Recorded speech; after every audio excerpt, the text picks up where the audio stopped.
আর একটা ঘোড়া। একদিন সেই ঘোড়াটা পালিয়ে গেল। গ্রামের লোকেরা বলল, হায়, কি দুর্ভাগ্য!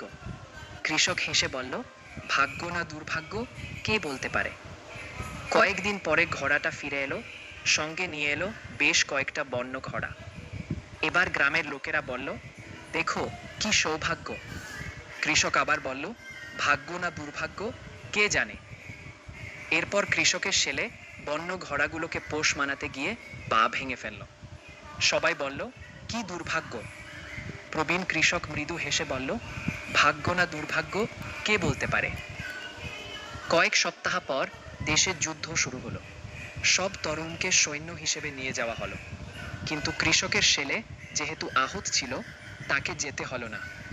এবার সবাই বলল, কি সৌভাগ্য! এই গল্পটা আমাদের শেখায় যে জীবনে যা ঘটে তার উপর আমরা তৎক্ষণাৎ ভালো মন্দের বিচার করতে পারি না। সময়ের সঙ্গে বুঝতে হয় কোন ঘটনাই হয়তো সম্পূর্ণরূপে ভাগ্য বা দুর্ভাগ্য নয়, সবকিছু